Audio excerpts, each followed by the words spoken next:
इस लेक्चर में हम सीखेंगे कि कोई भी फाइल आप अक्सर देखते हो ना, वेबसाइट के ऊपर जाते हो, फाइल को अपलोड करते हो, तो फाइल अपलोड कैसे की जाती है HTML के अंदर, वो हम सीखेंगे। और अगर हमने उस फाइल को स्टिक करना है कि इसके ऊपर सिर्फ इमेजेस स्टोर हो, कोई और चीज ना आए, तो वो भी हम सीखेंगे कि वो कैसे होगा। चलें लेक्चर की तरफ चलते। ये प्रोग्रामिंग विद अदनान के नाम से चैनल है, फटाफट सब्सक्राइब कर लें। ये आपको पैसे कमाने, आपको top class engineer, software engineer, web developer बनने में मदद करेगा। ये प्लेलिस्ट है, प्लेलिस्ट का नाम है वेब डेवलपमेंट फॉर बिगनर। फ़ौरन से इसको सब्सक्राइब कर लें। मेक श्योर आपकी जो क्वालिटी है वीडियो की वो 720 या उससे ऊपर हो, ताकि आपको कोड नज़र आए। सीधा लेक्चर की तरफ चलते हैं। हम अब कुछ चीज़ें डिस्कस करने वाले हैं, बड़े ही इम्पोर्टेंट हमारा टॉपिक है कि हम एक फ़ाइल अपलोड करने वाले हैं। अपलोड आ फाइल, ये फाइल अपलोड करने के लिए हम सीखने वाले हैं। हमारे पास किसी भी चीज़ को HTML के अंदर जब हमने कोई इनपुट देना होता है, जब डाटा भेजना होता है सर्वर के ऊपर, जब हमने कुछ ऐसी चीज़ करनी होती है जिसमें हमें एंट्री करनी पड़ती है, तो उसके लिए हम फॉर्म का यूज़ करते हैं।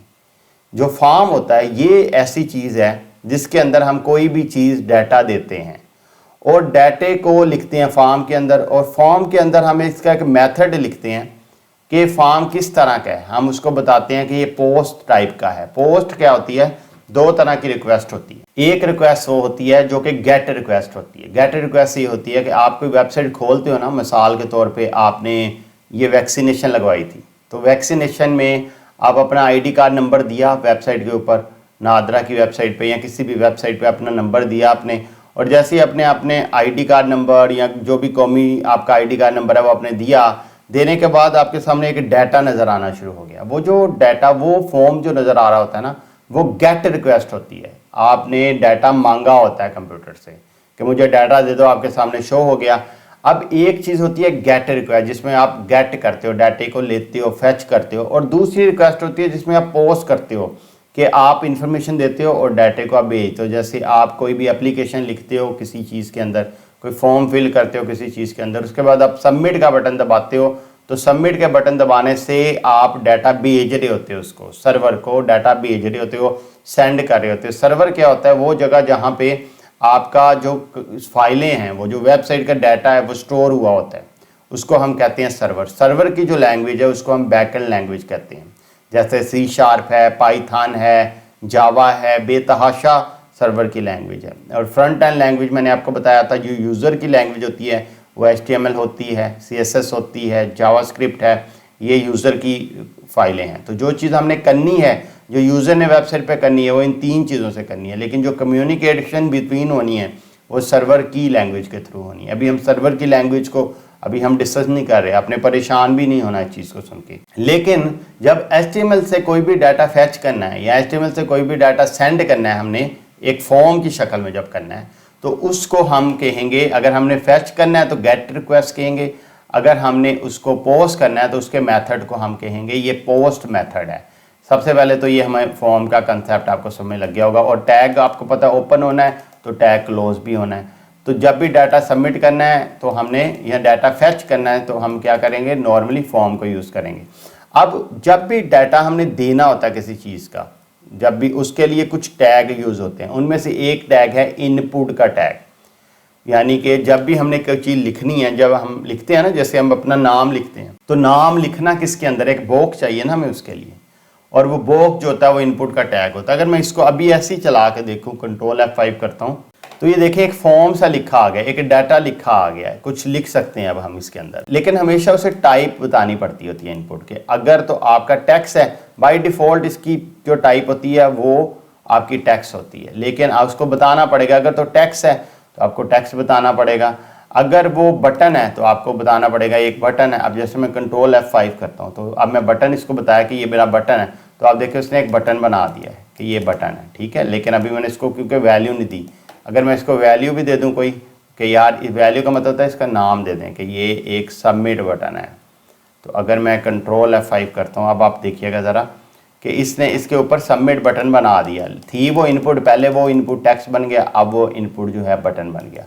अगर मैं इसको कहूँ कि ये हमारा जो बटन है ये एक ईमेल है, तो अब वो ईमेल की तरह चीज़ें लेगा। कंट्रोल F5 करता हूँ, ये अब वैल्यू नहीं लिखी आएगी, लेकिन कहने का मकसद ये वैल्यू उसने ऐसे लिख दी है, जो हमने वैल्यू दी उसने लिख दी है, वो हमारे पास देखें। अब हम ईमेल टाइप है, ये ईमेल को रिसीव करेगा।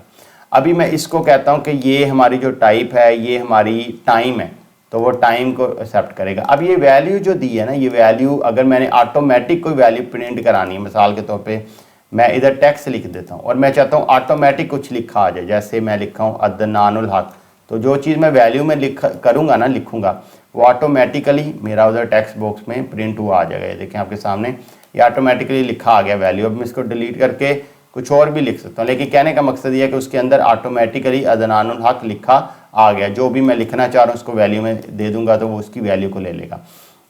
अभी हमारा मकसद ये था कि अगर हमने कोई फाइल लेके जानी है, उसके ऊपर सर्वर के ऊपर हमने सबमिट करनी है, तो उसके लिए हमें टाइप देनी पड़ेगी फाइल, कि ये हमारी फाइल जो है ये आपने सबमिट करनी है। अब कोई भी जो फॉर्म होता है ना, जिसको हमने डाटा भेजना होता है, उसको हमने एक बटन देना होता है और वो बटन का काम होता है चीज़ को सबमिट करना। तो हम बटन लिख के भी वो चीज़ कर सकते हैं और इनपुट से भी वो चीज़ अचीव कर सकते हैं। तो इधर मैं टाइप देता हूँ कि ये जो बटन है इसकी टाइप क्या है, इसकी टाइप है सबमिट।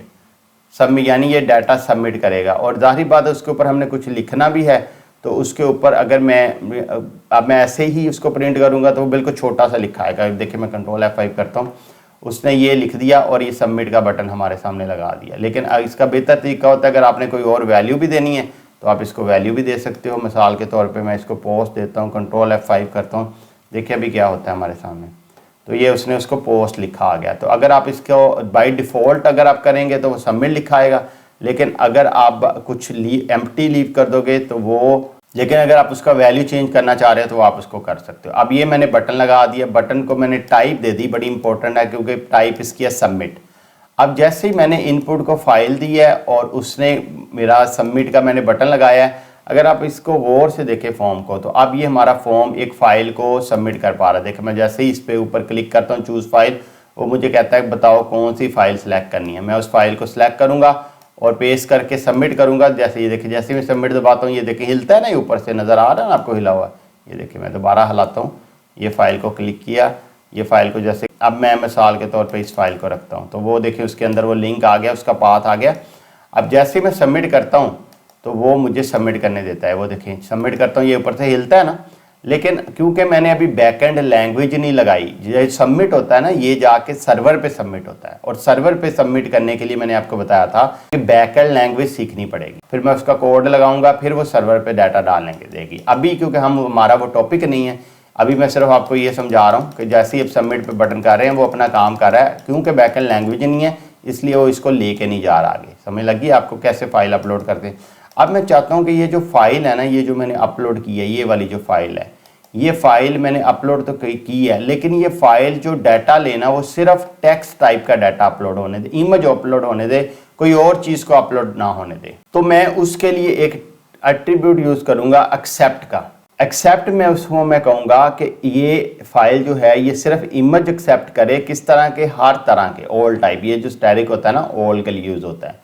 तो मैं उससे कहता हूँ कि ऑल टाइप के जो इमेज है ना वो एक्सेप्ट कर ले। अब मैंने उससे क्या कहा, इमेज एक्सेप्ट कर ले, ये आगे स्लैश दे के एक्सटेंशन देनी होती है ना, एक्सटेंशन में अगर मैं स्टैटिक डाल दूंगा तो इसका मतलब है कि ऑल टाइप के इमेज जो है वो एक्सेप्ट कर ले। तो ये अब मैंने एक्सेप्ट इमेज लिखा है, तो अब वो ये वेबसाइट क्या करेगी, ये सिर्फ और सिर्फ जो इधर फाइल में लोड करूंगा तो इमेज एक्सेप्ट करेगी।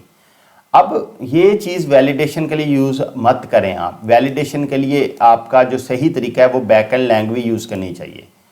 अभी फ़िलहाल आपको समझाने के लिए मैं समझा रहा हूँ कि जब भी आप इनपुट के टाइप के अंदर फाइल लिखेंगे और अपलोड करेंगे, और उसके अंदर आप इधर लिख भी सकते हैं कि वो किस तरह का डॉक्यूमेंट एक्सेप्ट करे। है ना, IT मज़े की चीज़ है, बस इंजॉय करते करते सीखते जाएं और सारी प्लेलिस्ट को देखते जाएं, प्रैक्टिस करते जाएं। मिलते हैं नेक्स्ट लेक्चर में, और कोई कमेंट हो ज़रूर बताएं। Thank you so much.